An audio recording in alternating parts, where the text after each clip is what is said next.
From the field to the film room to the war room, we've got you covered every step of the way as the road to the draft starts right now.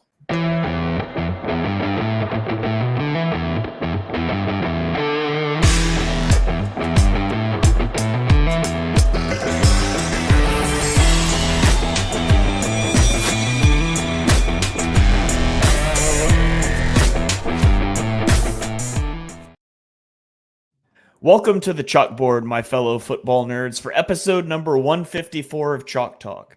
I'm your host, Shane Haff, and you can follow me on Twitter and YouTube at Shane Haff NFL. I'm joined today by the best co-host in the game. You've heard him on the Tough Cover radio show. It is Mark Henry Jr. Give him a follow on Twitter at @MarkHenryJr_. Mark, how are you doing tonight? Doing well. I always love doing these mock draft shows where we play GM for like 10 teams. I sit around and make these psychotic big boards. So now I at least have a little bit of an idea when I'm criticizing people on draft day. It's like, well, here's what I would have done. So I always love doing this. All right. I am also joined by my co-host and fellow draft enthusiast, Deibs. Give him a follow on Twitter at Mr. Crockpot. Be sure to check out his podcast, Party on Broad. Deibs, how are you doing today? Doing good, man. 10 days, roughly, something along those lines. I've been covering this all year long. I'm already 11 prospects deep into 2025. So we are putting a bow on this thing, and I'm so excited to hang out with you guys and butcher this thing. You guys are way more tapped in with the rest of the NFL, but I'm going to do my best. I'm going to put one half forward. I'm going to crush this thing. Go Birds. Got a comment coming in here from Twitter from Eagles Eric asking about our draft beards. You know, we talk a lot about draft boards. We need to start talking about draft beards. We need to raise awareness. Draft boards, draft beards. I like it. So we are going to... That sounds like a hashtag to me. Draft beards. I like it. Yeah, so we are going to jump into this first round mock draft. We're going to be drafting for each team. There's going to be... It's sort of a mesh up between what would we do with a little bit of realism tagged in along the way. So we'll try to balance that as we go. We are allowing trades for this first round mock draft, although we're going to try to keep those reasonable as well and not be trading every pick. And so we divided these teams up. It basically just goes 1, 2, 3, and then it repeats, with the exception of it was ordered to where if like a team like Chicago that has more than one pick, the same person will make every pick for that team. That is me in this case. I have the Chicago Bears, and so they're on the clock at number 1 overall, and there's just no doubt where this pick's going to go whatsoever, assuming they stick and pick and don't, do something trading down to number 2. This pick's Caleb Williams. It should be Caleb Williams. He's consensus QB1. I know there's some people that don't like some things about Caleb Williams, but he's the best prospect in this draft, and so the Chicago Bears are going to sprint. Actually, they're not going to sprint that card in. They're going to take 9.5 minutes of their 10-minute pick timer for some reason and pretend they don't know what's going on. But eventually, they're going to select Caleb Williams at number 1. And so that's going to put Mark on the clock at number 2 with the Washington Commanders.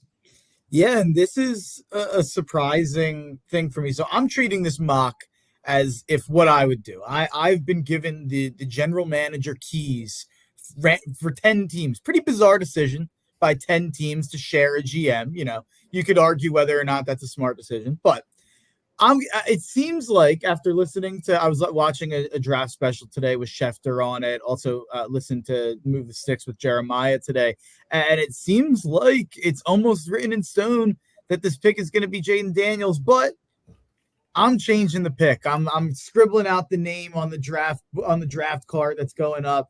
I think this pick needs to be Drake May. And, us as Eagles fans, I think we'd all be very happy to see them mess this up and not take Drake May, which I think says a lot about the pick. And I'm not saying that I don't like Jaden Daniels. I have Jaden Daniels as a top 6 prospect on my big board. I think that his upside is undeniable. He had an incredible season last year. Now, there are some concerns with him throwing across the middle. And I think the biggest thing for me, and I could give you a whole litany of reasons on why I like Drake May over Jaden Daniels. I know something I've talked about a lot on this podcast is specifically the way that Jaden Daniels gets hit is concerning to me. Lamar Jackson doesn't take hits like that. The whole thing with Lamar, people always are nervous about his durability, and that obviously with the way he plays, that's not a crazy thing to be nervous about. But he never got hit in the same way as that. And Eagles Eric is bringing up the main point, though. If Drake May got to play 5 years in college, what would Drake May's stats in his 5th year would have looked like? Like, Drake May is obviously a more raw prospect. He's 2-3 years younger. He had 2 years less college experience. Well, 3 years less college experience because he sat his first year in college behind Sam Howell. But I think you could make a case that Drake May's first year was, as impressive on tape as Jaden Daniels' Heisman year. So I think Drake May is the slam dunk number 2 pick. And I think this is a classic case of kind of the draft process playing tricks on people a little bit. All right. So Drake May is the pick here at number 2 for the Commanders. And now we will go to Deibs, the man, the myth, the legend, according to Facebook here. And Deibs, you are on the clock for the New England Patriots. So which way are you going to go here? Ring, ring, ring, ring. I was just about to say, we are taking phone calls. We got one team up here. We've got another team that I'm hearing some voices over here that may or may not be controlled by me as well. But we are listening to phone offers. Yes. Yeah. Hi, Mark. What's up? I'm offering. I'm GM of the Minnesota Vikings as well as other teams. But right now I'm the Vikings GM. And I'm willing to give up 11, 23, and our 2025 first round pick to move up to the number 3 pick here. 11, 23 for the 3rd pick. Was there anything else in that as well? Yeah, next year's first round pick. That is really good. That's some juicy. I don't know if Shane can top that with any of his teams. I know, the Giants might be interested. The Broncos have been really looking to move up as well. All right, so 11, 23 in the future first. The thing is, if that offer is on the table from the Vikings, nobody can beat it. Mm-mm. And I think it should be, by the way, honestly. Yeah, it probably should be. I don't think it is, though, because if it was, the deal would have already been done. So I think the Vikings are trying to play this, trying to slow play this and see if they can get it a little cheaper. Can you go to the Denver Broncos just so I can get a picture of what that might look like? Yeah, I guess a slight problem on this app is that you can't take like 2026 picks on PFF, which is probably what it would be. But lock it in, Mark. You've got yourself a deal, brother. All right. All right. We got Danny Savage, Draft Guru, on Twitter or on YouTube, saying that you should definitely take that trade. Yeah, so to be honest, like the Patriots would probably have to give back like a 3rd there, maybe a next year 2nd. But I'm the GM of 10 teams. I can't be concerned about that's outside the purview of a first round mock draft. So ballparking it, it's 3 first to get up to number 3. And that puts the Vikings on the clock here for Mark. Mark, I'm assuming you gave all that to go get Brock Bowers. Of course. No, it's got to be Jaden Daniels. Who I obviously have as my QB3. But PFF has him ranked like somewhere in the teens or early 20s, and that's absurd. I mean, this guy should be a slam dunk, a top 3 pick. And earlier on in the process, by the way, I actually don't think New England should trade it no matter what. I actually think New England should stick at 3 no matter what, but it seems like they're listening to offers. It seems like they are. I think it's just so hard to find that franchise QB, and you have to take that swing when it's there. And I think if you're Minnesota, that's why I think you should offer all of that to move up and lock that in. So Jaden Daniels, obviously the running, the big arm, everything that you saw in 2023. I mean, your Malik Neighbors and Brian Thomas Jr. both put up some pretty incredible stats. They're both going to go very high in the draft. A lot of that was facilitated by Jaden Daniels. And I think that the top 3 picks should be quarterbacks earlier on in the process. I was wrestling with maybe New England should take Marvin Harrison Jr. instead of a quarterback. I think at this point, the top 3 picks should absolutely just be the top 3 quarterbacks, no matter who's selecting in those slots. All right. So that puts me on the clock here at number 4 as Arizona. Now, Arizona would certainly be willing to listen to calls from somebody the Giants or other teams that want to come up and get JJ McCarthy. However, knowing what I know about how you guys feel about McCarthy, I'm assuming no teams are going to make that call. Is that correct? No. Okay. So in that case, the Cardinals could go some different ways here. They could use an edge rusher. Jonathan Gannon rose to prominence with the Eagles a couple of years ago with a ridiculously talented defensive line. He does not have that in Arizona. They could use some defensive back help. I mean, they signed Sean Murphy-Bunting, but they're still very thin in the secondary. But I would like to play a game called Name Receivers Employed by the Arizona Cardinals. Anybody know some? Nope. Michael Wilson. Michael Wilson's one. He's their wide receiver one. I know they traded Rondale. Yeah, Rondale's gone. That might be all I got. There's another young one I can't pull the name. Greg Dortch. Yeah, Greg Dortch. I couldn't tell you another one though. Zach Pascal. I wouldn't have got that. Those are their receivers. So they're going to go with in the absence of teams making a call up here, they're going to go make the no-brainer pick. They're going to go take Marvin Harrison Jr. They're going to pair him up with Kyler Murray, and they're going to figure out the rest of it later. So Marvin Harrison Jr. off the board here to the Arizona Cardinals at number 4.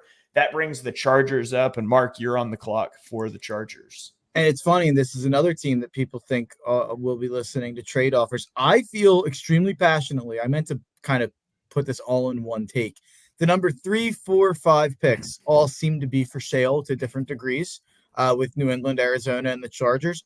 I don't think any of them should be for sale. I think New England should take the third quarterback. I think Arizona should take Marvin Harrison Jr. And I think the Chargers should take the best available wide receiver, which Eagles Eric thinks is Malik Neighbors. I very much disagree with that. I think there's a pretty wide gap between Rome Odunze and Malik Neighbors. In my opinion, there's a wider gap between Odunze and Neighbors than there is between MHJ and Odunze. So Rome Odunze is my number 4 overall prospect from Washington. He's the second best receiver prospect that I've evaluated in the last 5 or 6 years. So I'm extremely high on him. And obviously he played in a high-powered offense with Michael Penix, with Jalen McMillan, with Jalen Polk.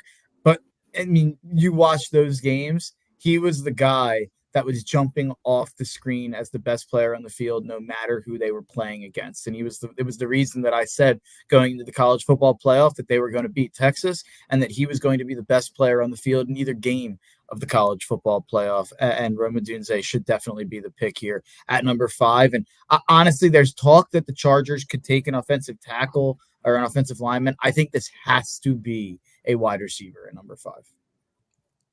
But wide receivers don't run the football, Mark. That's what Harbaugh wants to do. It is going to be really interesting to see if Jim Harbaugh's if Jim Harbaugh's retro mentality works in 2024. It worked in college football. I know that, but he's got Justin Herbert. Like, he's got a really good quarterback. Like, you don't have JJ McCarthy in college where you're going to have a game where you throw 4 times. Like, it'll be really interesting to see if that works. Joe Walt, they're saying the Chargers will take Joe Walt. That's certainly possible. I just think that they have absolutely nothing at the wide receiver position, and they have an all-pro at left tackle, and they have a guy who graded out as an average tackle on the other side last year. So I think at that point, you literally don't have a receiver on the roster that I think is worth anything. So I really think they need to add some sort of playmaker, or else the Justin Herbert truthers are going to continue to have excuses year after year. All right, that puts you on the clock, Deibs, at pick 6 for the New York Giants. What are you doing here? Yeah, New York Giants are kind of in a weird spot. Like, do the Giants take one of the top receivers on the board? Do they look to replace, Daniels? I don't know. But we're a little upset because we did want Rome Odunze, but at the end of the day, we're okay accepting Malik Neighbors to be the prototypical kind of wide receiver 1 for the New York Giants going forward. This guy has elite, after the catch ability, legit speed to be a guy that takes the top off a defense. So I think his change of direction ability, his ability to get into space will be a really good fit with an offense that gets the ball out fast. So give me Malik Neighbors to the New York Giants. All right. So Malik Neighbors comes off the board to the Giants at pick 6. That puts me on the clock at 7 with the Tennessee Titans. The Titans, they want to build around Will Levis and see what they have in Levis. And they made a strong move that direction this offseason when they signed Calvin Ridley to pair with DeAndre Hopkins and former first-round pick Treylon Burks, who hasn't necessarily panned out, but as a wide receiver 3, maybe he can get that back on track. The thing that they need desperately is offensive linemen. The Titans got offensive lineman Peter Skoronski last year, good first-round pick. They went and they got Lloyd Cushenberry to be their center in free agency. They need help at tackle. And fortunately for them, the best tackle in the draft just fell to them in Joe Alt. And so the Titans are taking Joe Alt. They're not even listening to trade-up offers. Joe Alt's the pick. The Titans would rejoice if that came to fruition. So let's go to a couple comments here before we get to the Falcons pick. Anthony on Facebook says the Giants need everything. If I was the Giants, I would trade the pick for more picks because they need help everywhere. Got another comment coming in here. Imagine if the Falcons go Bowers at 8 here. You could have some epic 12 personnel, Kyle Pitts and Brock Bowers. Oh, that's you, Mark. I was about to start throwing your comments up on the screen. I see that now. Cushenberry, isn't he a Key and Pele character? He is not. So you ever see those skits, by the way? They absolutely. Are so Absolutely. All right. So you guys keep those comments coming. Always enjoy interacting with you guys. But now we are on to pick number 8, the Atlanta Falcons. They've got their quarterback in Kirk Cousins. Mark, which way are the Falcons going here? Yeah, I think the Falcons have 2 real needs, and it's edge and wide receiver. The top 3 receivers are off the board here. The edge class, it feels like it's almost a bit of a reach to take one at 8, but I think in this situation, they would have to if they can't find a trade down. I don't know if there's anyone looking to move up, maybe for JJ, but if not, I'll probably settle and I'll take my number 1 edge rusher, and I'll take Laiatu Latu from UCLA, who obviously has medical red flags, but I'm going to pretend that my medical staff cleared him. So I'm going to go ahead and take him here at number 8, because if we're basing it just on play on the field, then Latu is a clear top 10 pick, and especially for a team that's been desperate for an edge rusher since John Abraham left. So they really, really need help in terms of pass rushing. If they could get a legitimate pass rusher in terms of a rookie, taking them in the first round, and you could figure out maybe in the second round or maybe on day 2 another receiver to add to that receiving core. I mean, this is a Falcons team that I think can compete to win a Super Bowl. Eagles fans are very upset with that selection. Yeah, yes, I know. All right, so that brings us to pick 9. It's the Chicago Bears. I don't know if anyone is interested in trading up to number 9 with the Bears. Eagles Eric certainly thinks that would be a good idea here on Twitter. Did any of your teams calling for the Bears pick here? The Broncos are going to trade up with the Bears. Let's make a deal, Shane. Okay, I'm listening. All right, can we go to the thing?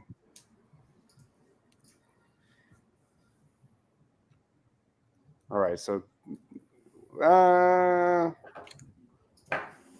I guess 76. Yeah, I don't think that's enough. It stinks that they don't have a second round pick, because that's probably trying to think what would the price be to go from 12 to 9. So if you're looking at a trade value chart, that's about 150 points. Pick 76. Oh, actually, pick 7. It shows that that's about right. I don't know. What do you think here, Mark? I was thinking of next year's second. Yeah. Let's do that. Deibs next year's second instead of this year's third. Someone's saying, why would the Broncos trade up? But the Patriots are picking at 11 now. They traded back. So and then the Jets are looking for a quarterback too. Yeah. All right. So we will do that deal. That's going to be pick 12 and a second rounder next year. Go to the Bears for pick 9. And that'll put the Broncos up on the clock here. This is my draft, and the Broncos are kind of inept at times. So they're going to make the shocking move of the draft. It's not JJ McCarthy. We're going to go Michael Penix.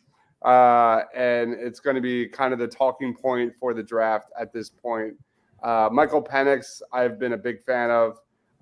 I still believe he will be selected in the first round. He's got an unbelievable arm talent. He can make all the throws. Needs to be better against pressure. He's an older prospect. He's got an injury history, but I think Michael Penix is a solid prospect in his own right. And this is going to be kind of the talking point of the draft. So give me Michael Penix over JJ, who I do not like. Broncos fans should riot if they trade up for Michael Penix. I do think Penix ends up going in the first. I do too, but I don't think you got to trade into the top 10 for him. Yeah. But hey, this is what they were doing. We're the GMs here. We are. So I like doing it this way as opposed to guessing what teams will do, because I think that's a fool's errand generally, unless you're doing it as a one-man 32 teams. So I like a little different flair based on our big boards. Yeah. Okay, so that puts the Jets on the clock, and Deibs, you're actually also the Jets. So where are you headed here? Yeah, there's a lot of different routes the Jets could go. They could trade down and accumulate some prospects. But yeah, I think this one's a no-brainer. The Jets need depth on the offensive line, and I'm staring at one that is, I think, a blue chip player. And Olu Fashanu, he didn't get selected, right? No. Correct. So give me Olu Fashanu, who just when it comes to football IQ, when it comes to upside, he's got it all. Didn't test as well as I thought he would. Joe Alt really took that one away as OT1, but Fashanu is an elite prospect, and I think Jets fans will be happy.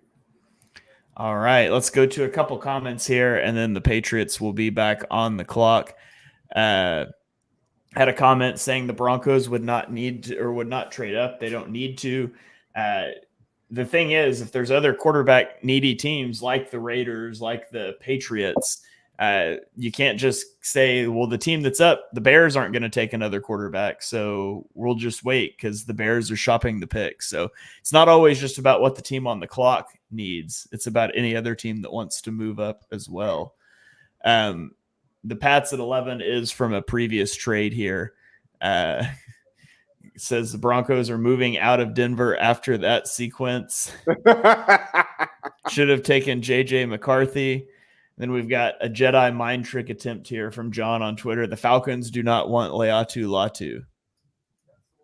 It seems like it's going to be Dallas Turner, to be honest. From a real life perspective, it seems like they love Turner, but I prefer Latu to Turner. I wouldn't hate the Turner pick though. I have Turner one slot behind Latu. Yeah. All right, so that puts you on the clock. I think you're the Patriots, right, Mark? No, that's Deibs. Yeah. Oh, Deibs up again. Deibs for the third time in a row here. Yeah, we're going to take a play. I think we're a little bit lower consensus wise for us, but it's a huge need for them. It's not going to be quarterback. We're going to look at the wide receiver position, and we're going to look at Brian Thomas Jr. To the New England Patriots here. Another kind of shocking selection. If we were watching this during the draft party, but the New England Patriots select the need here. They don't buy the rest of the quarterbacks here in the first round, and they go wide receiver Brian Thomas Jr. All right, so that puts the Bears on the clock, and the Bears, I've talked about the Bears. Well, I didn't really talk about them too much because it was sprint the card in for Caleb Williams, but they could use wide receiver help. I mean, they traded for Keenan Allen to pair with DJ Moore, but he's 32 years old, and so you could try to give Caleb Williams another good wide receiver. Unfortunately, the last receiver I got a first-round grade on just went off the board, and honestly, that's a little higher than I probably would have wanted to take him here anyways. But the other big need for them is offensive line. They could use a left tackle to pair with Darnell Wright, and you have J.C. Latham on the board. Now, J.C. Latham played right tackle, not left tackle, but I think you just figure it out. And I'm not sure that Darnell Wright was so good. You don't move him, but I'm going to not worry too much about the side fit there and just take JC Latham out of Alabama, and they can figure that out in camp. So JC Latham comes off the board here to the Chicago Bears. And I have a feeling I know where Shane's going to go here. And the Raiders are on the clock. Let me see here. Let me think about it for a half a second. The Raiders have Gardner Minshew and Aiden O'Connell as their quarterbacks, and that is not where you want to be as a franchise. They're in a poor position to trade up for one of the top four with teams ahead of them, and Denver that needs a quarterback, and some of these other teams. But if one falls, that's the move. And so if JJ McCarthy is there, the Raiders would sprint that pick up to the podium. And so that's what we're going to do here. They're going to take JJ McCarthy, quarterback out of Michigan. He just wins games, guys. He just wins games. Oh, the JJ McCarthy discourse, like it actually like makes me turn podcasts off. Like I'll be listening to something and then it's like JJ comes up and I'm just like, oh man, like I don't even want to I don't want to relitigate the JJ McCarthy thing for the 25th time. I obviously don't. I don't think there's ever been a quarterback that's been given more credit for the things that they didn't have to do than JJ McCarthy. It's interesting the way he's evaluated.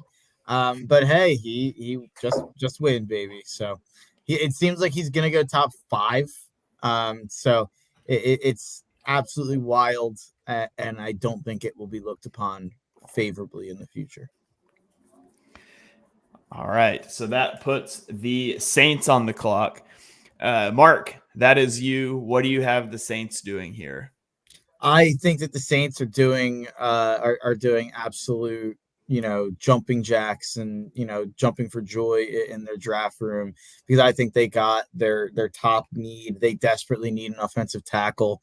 Was it the pick that we traded them that they moved up to get Trevor Penning a couple of years ago, and then he couldn't stop fighting people in practice and he can't block anybody. So the Saints really, really need an offensive tackle to slot in there for the future. And I'm going with Talisi Fuaga from Oregon State.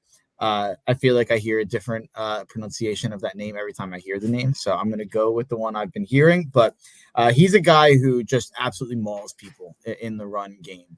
And I think that he's a better pass blocker than I think some are giving credit for. To me, he's very easily my offensive tackle 3. I know a lot of people out there love JC Latham, love Amarius Mims, love other guys that I'm not mentioning.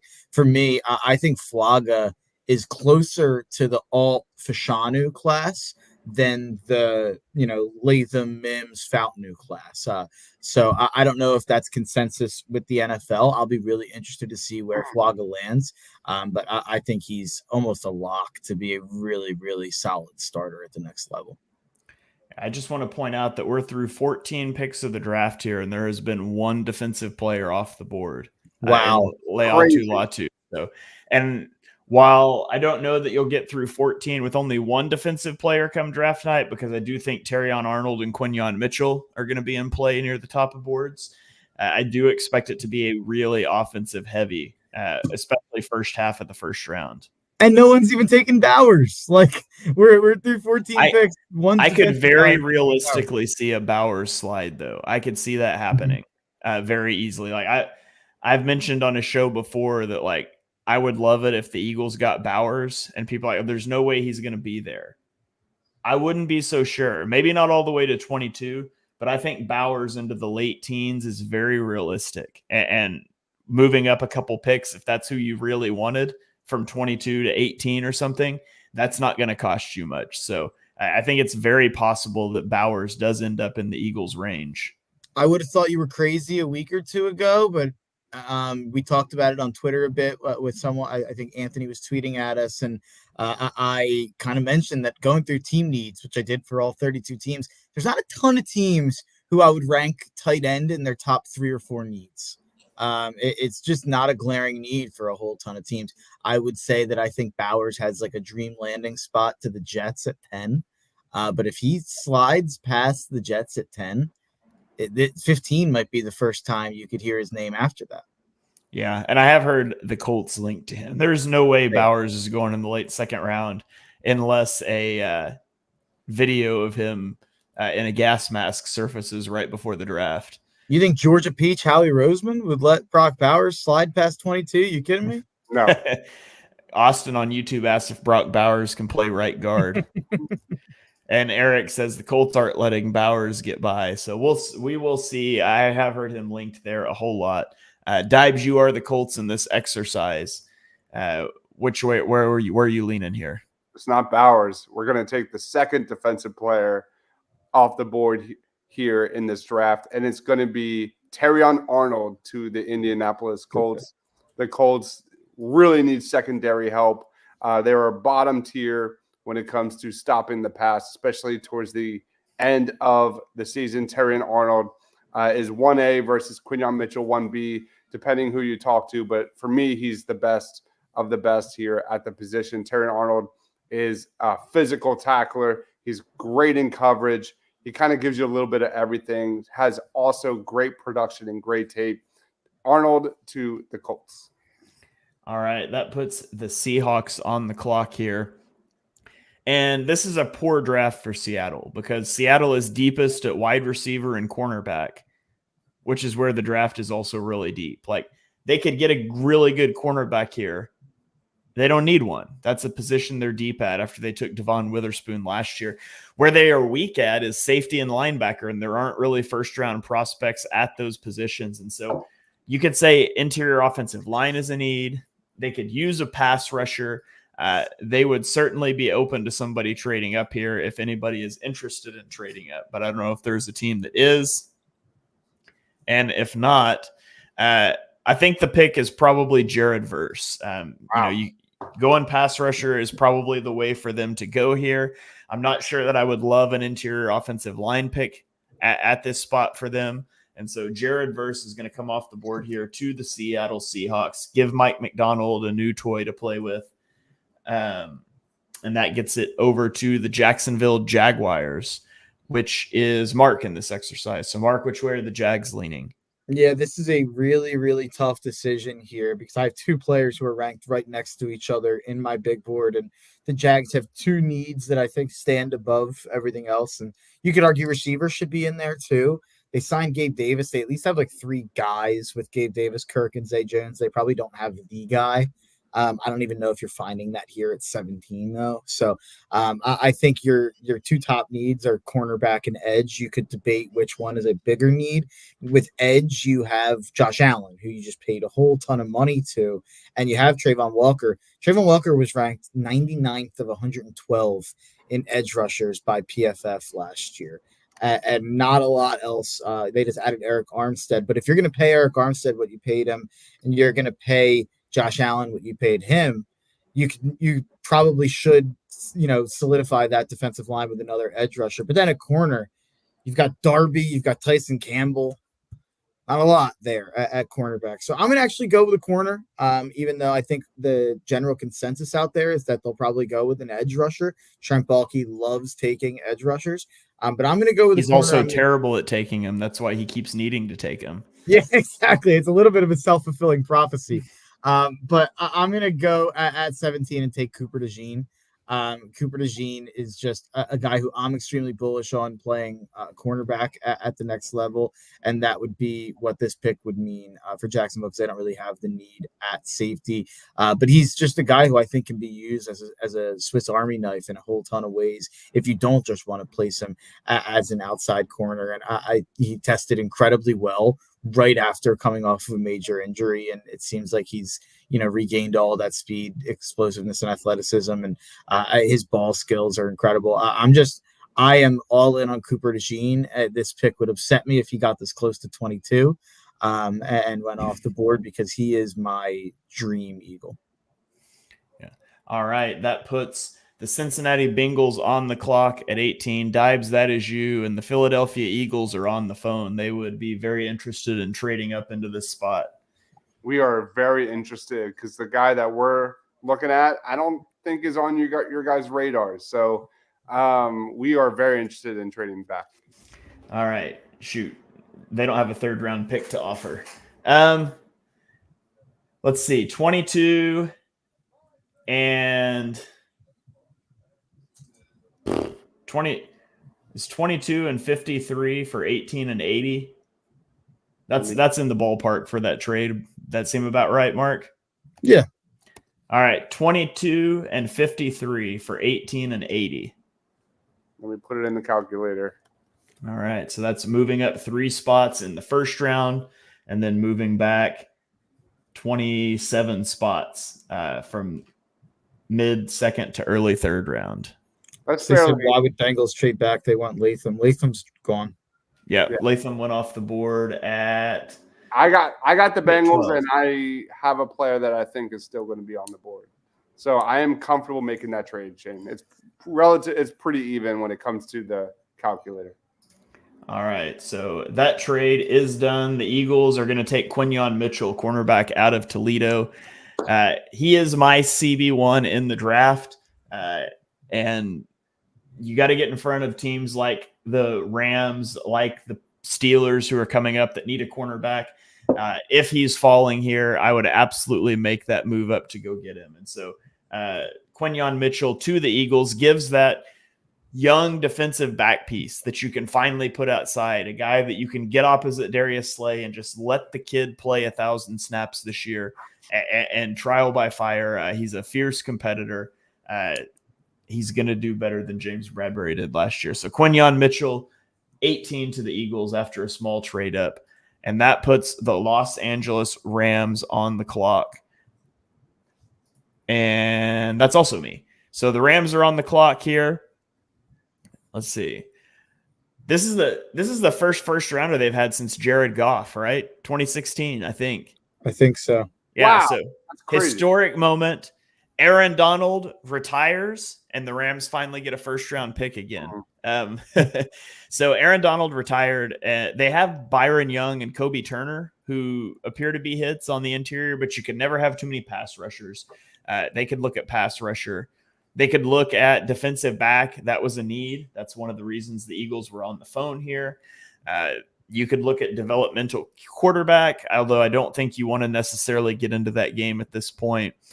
You could look at offensive line. The Rams paid Jonah Jackson and Kevin Dotson to flank Steve Avila on the interior, but they need an offensive tackle. Ulrich Jackson's a free agent after next season. Rob Havenstein is 31 years old.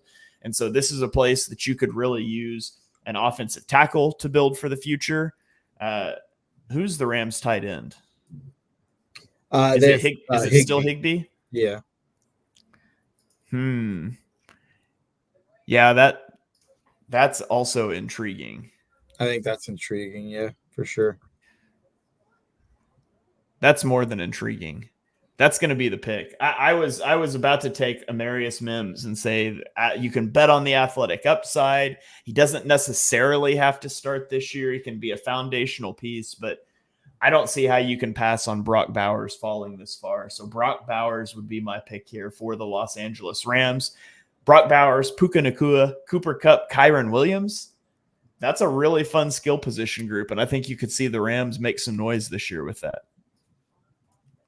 Yeah, no, I definitely agree, and I think that'd be a great pick there for the Rams if he fell all that far. But the Steelers are happy that you made that pick and didn't take the guy you said you were going to take, because that's who the Steelers are going to come back and take here at 20. It feels like they always need a tackle.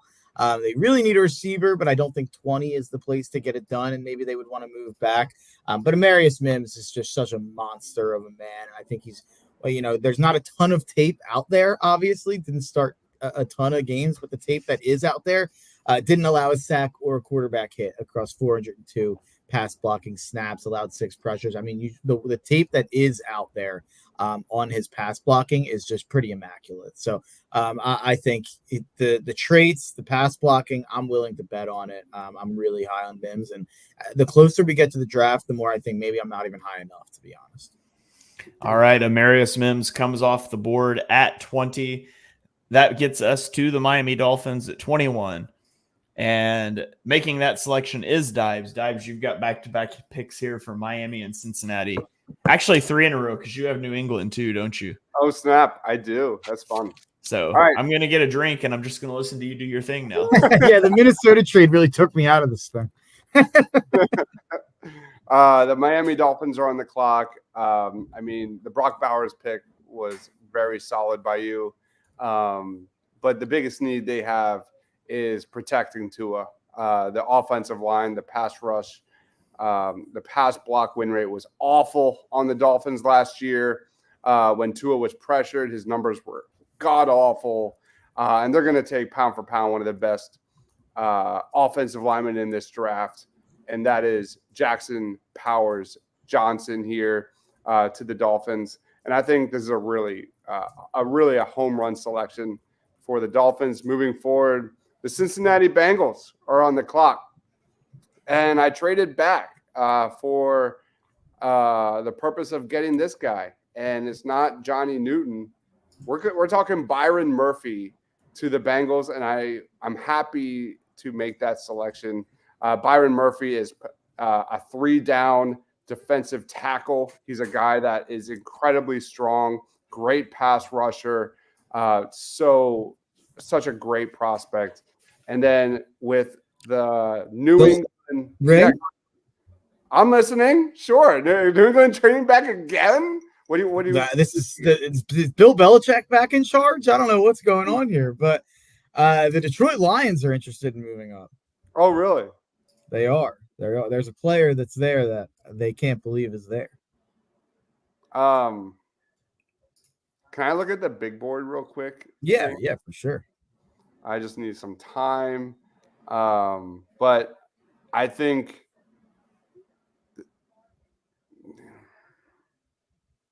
Wow, I did not realize Peyton Wilson was 30th on PFF's board. That's crazy.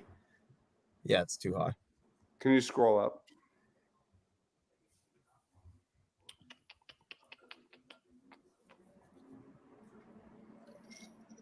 Yeah, we're going BPA here, and it might not be the biggest need for the New England Patriots, but I have them rated really high.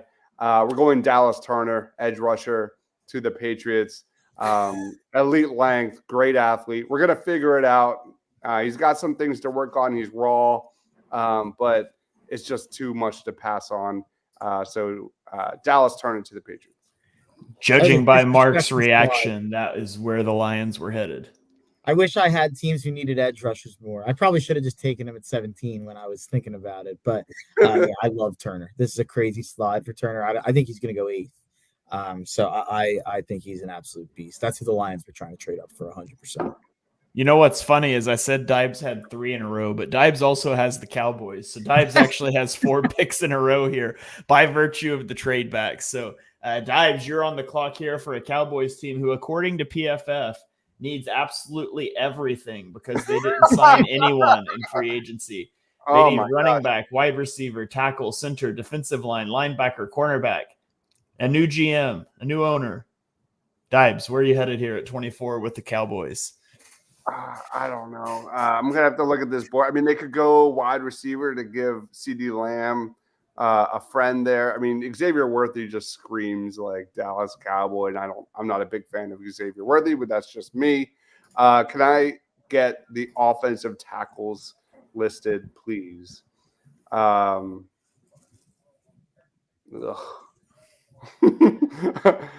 me Jordan Morgan to the Dallas Cowboys. Good pass protector. It's a very meh draft selection. Maybe they should have traded back. But Jordan Morgan to the Dallas Cowboys, because I think Tyler Guyton's a bit of a raw developmental prospect. Morgan, I think, can step in and give some results, but there it is.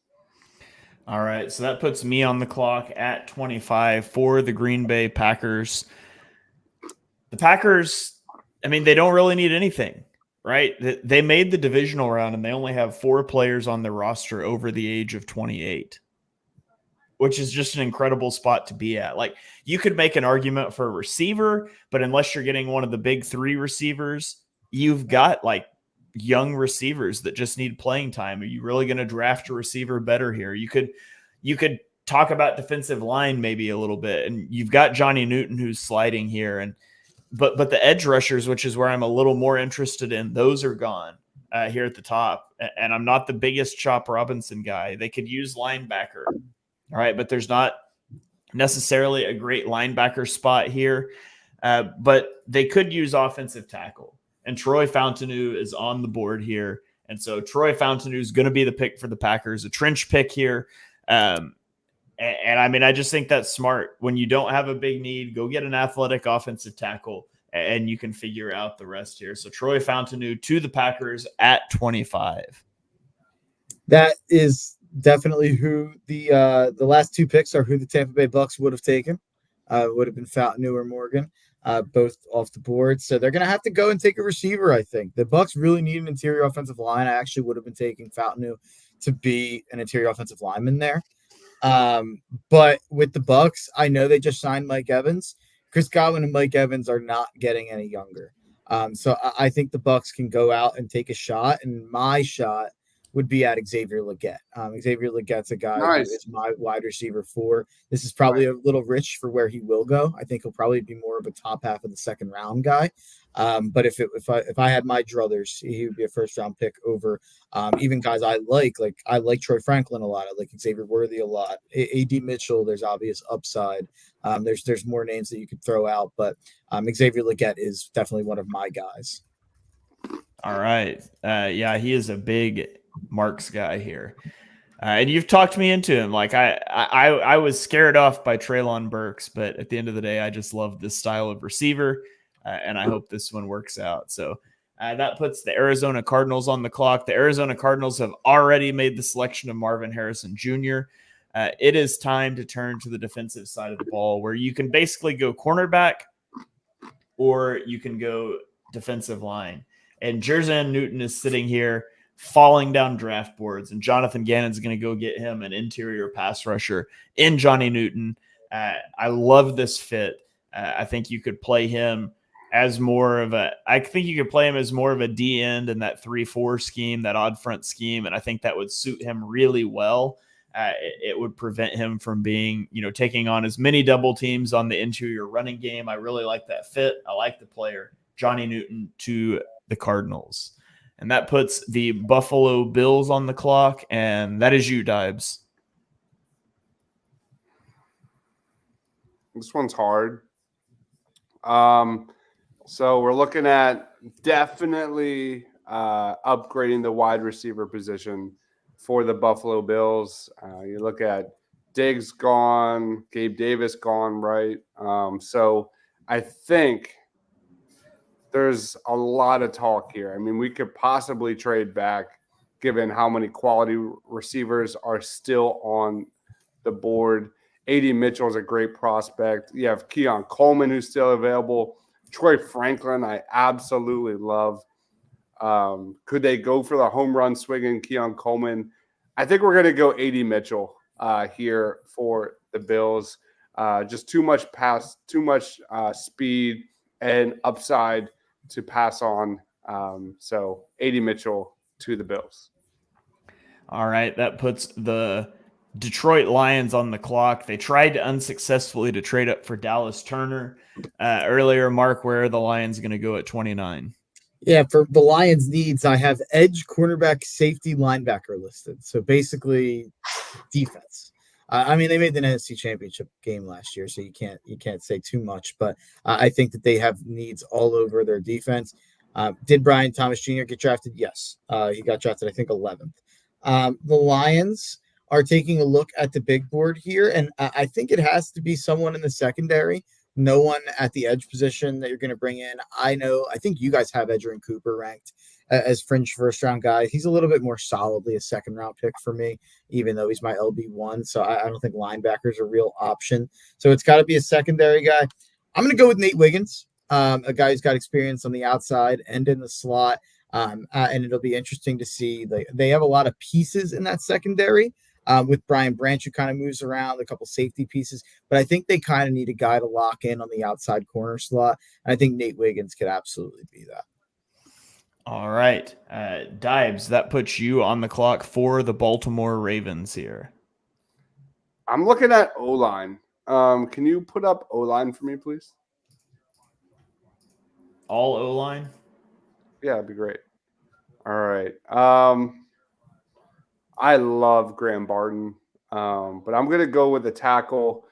Give me Tyler Guyton here to the Baltimore Ravens, the guy the Ravens can develop. The Ravens always love to kind of look at the trenches. Guyton has immense athleticism, immense upside, can kind of be that right tackle for the Ravens going forward, and maybe move the left down the road. Probably not, but Tyler Guyton to the Ravens.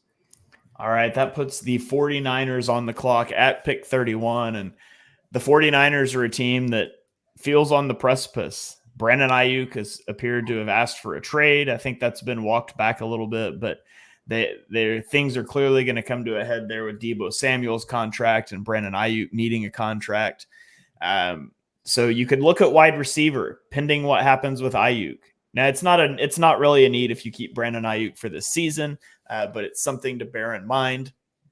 You also can look at their offensive line, where their right guard, John Feliciano, their center, Jake Brindle, and their left tackle, Trent Williams, are all in their 30s.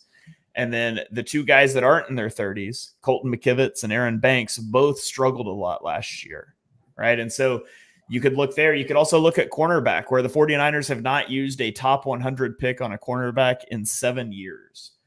And so with Kool-Aid McKinstry and Graham Barton both on the board, I think the 49ers should be thrilled to take either one of these guys. Barton could potentially play any offensive line position for you, although he's probably going to be an interior guy. But that's fine because, as I mentioned, their offensive line's just not good, and it's old.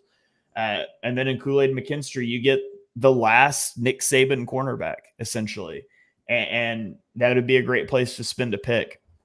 At the end of the day, I'm going to go with Kool-Aid McKinstry here at cornerback.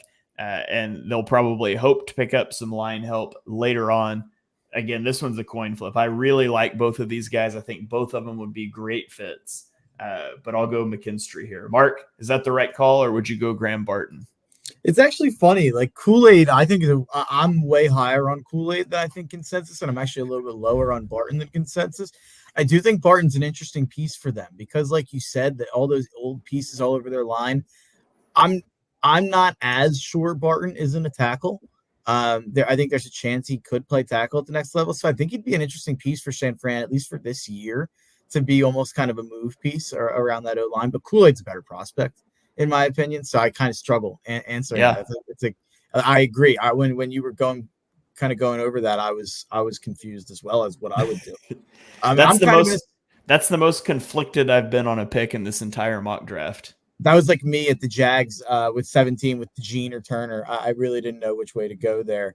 But here with the Chiefs at 32, I'm kind of in a similar spot. I think in terms of, I know sub 33 arms for Barton. He's not a prototypical offensive tackle. I agree with that. And it's why I'm kind of lower on him, because I think you're projecting him to be an interior alignment. We haven't seen it yet. But he wasn't a terrible tackle at the college level. So I'm just not going to totally write off his chances to be that. We have seen guys with short arms succeed at tackle, but it is obviously an anomaly. With the Chiefs, though, speaking of tackle, this is not a guy with short arms who I'm thinking about, but I'll just talk it out since I'm the last pick of the first round here. The Chiefs have two very specific needs, in my opinion, and it's tackle and wide receiver. I think you have to take one of them coming out of this draft. So I'm one of my absolute guys, maybe my number one, my guy in the entire draft is Patrick Paul, an offensive tackle from Houston. He's a guy I definitely consider at this pick. Now, PFF has him ranked like 101st. It's absurd. I think he's going to go high in the second round. The traits that he has, I think the NFL teams will end up falling for. But there's so many offensive linemen in this class that I'm actually going to lean towards taking a receiver. Not that there's a ton of those. There's a ton of those as well. But I'm going to go with the receiver here for Kansas City. And I would probably – I agree the Chiefs need a corner, but I don't think it's as pressing of a need as receiver and tackle if you go through their kind of PFF grades at the position last year. But receiver, offensive tackle, I'm going with receiver. I would probably go Troy Franklin, but Patrick Mahomes was tweeting a lot during the NFL scouting combine about someone who was running very fast. So I'm going to go ahead and take Xavier Worthy because I actually think that's like what they're going to do. Maybe that's stupid, but Mahomes tweeting so much about Worthy, and I think that there was something about them working out together or something. I could totally see the Chiefs being like, "Oh, you like this guy, Patrick? We'll absolutely do whatever you want." So I could see Worthy being a Kansas City Chief, and if that happens, Xavier Worthy will probably be a first ballot Hall of Famer. I guess that's just like how it goes. Yeah. If you're a wide receiver, you just want to fall to the Chiefs because they have nothing. So having a wide receiver would be, although I do think it's funny. People are like, the Chiefs have to take a receiver. Like the year after they just proved to us, we can win a Super Bowl with 0 competent receivers because Travis Kelce wakes up in January. But that'd be a slam dunk pick. You'll get all the comparisons to Tyreek Hill, and I don't know. You'll probably go win another Super Bowl because it's the Chiefs, and that seems to be the new dynasty. But there you have it, guys. That is our first round mock draft. Guys, any kind of final thoughts about how this shook out? Anything that surprised you? Happy with the Eagles selection. Really happy how the way that played out with Quinn Young. Yeah, I am I'm very curious in general. I think like something that the most under talked about position in this class is the edge rushing position, because I think all 3 of those guys will go in the first round with Latu, Turner, and Verse. I have no idea where. I think Turner's going to go 8th personally. I have no idea. Latu, you could tell me, ends up going really high, and we're like, oh, the medical's checked out. Or you could tell me he slides and goes like 32 to the Chiefs, and we're all like, what the heck? Like, I could absolutely see Verse going really high or sliding. It's really going to be interesting to see where those guys go. In this version, Dallas Turner took a tumble. Yeah. I think that Latu is going to go. I don't think Latu is going to fall personally. I know he's been on the top 30 visits with several teams drafting high. And presumably, if you're going to spend a visit on a guy, you would have already cleared him medically. Because if you didn't clear him medically, he wouldn't be on your board. It's not like, okay, we'll take him in the second round if he's there. I don't think. Like, I think if you're going to invest a visit there. So I personally think that Latu is going to go top 12 to 14, but okay. I could be totally reading that wrong. I'm curious if there's a sneaky run on edge rushers in the mid to late first round, because there is such a drop off in later rounds when it comes to the position. There is no depth at the edge rusher spot. So guys like Chris Broswell, Darius Robinson, Chop Robinson, could they be sneaky back end of round 1 selections? That's where I'm watching.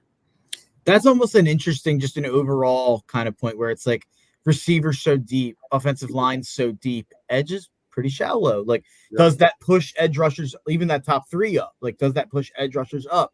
Does that maybe force receivers to drop a little bit, like a Brian Thomas or whoever goes later of Odunze or Neighbors? It'll be interesting to see if the depth of positions has an impact on the first round, or if teams are just kind of going to go with the player they like the most in the first round. Yeah, I agree. All right. Well, there you have it. That is our full first round mock draft. If you guys have been following along with our draft coverage all off season, we really appreciate you. We've been through position rankings for each position of the NFL draft. So you can go back and check any of those out on the Chalk Talk feed. If you have missed any of them, of course, they're all there. If you want to go, hear more about some of these players, I've been putting out scouting reports for my top 50.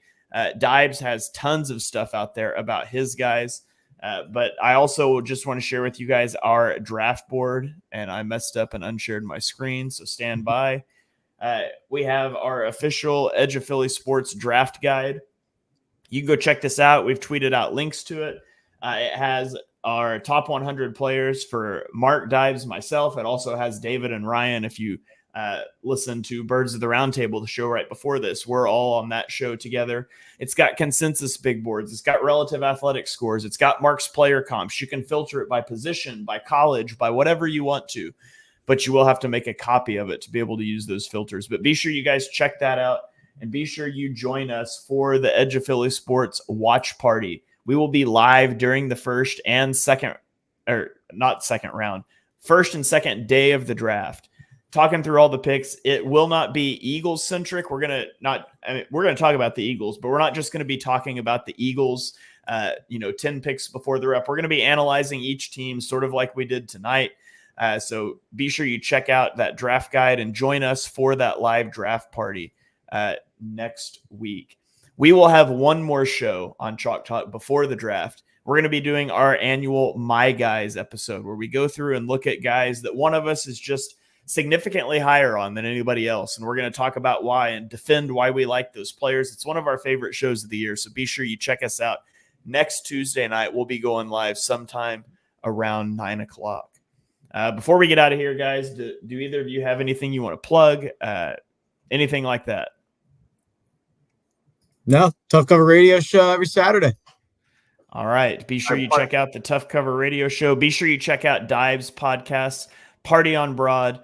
Check out all of his great draft work as well. So thank you guys for joining us for episode number 154 of Chalk Talk. If you enjoy what you heard on the show, and we know that you do, be sure you smash that subscribe button and turn on notifications so you don't miss our next episode. Drop us a 5-star rating and review wherever you stream your podcast. To everyone watching live and commenting, thank you guys for showing up. We always enjoy interacting with you guys. You can follow us on Twitter. I am at Shane Half NFL. Mark is at Mark Henry Jr. Deibs is at Mr. Crockpot. And we will catch you guys next time.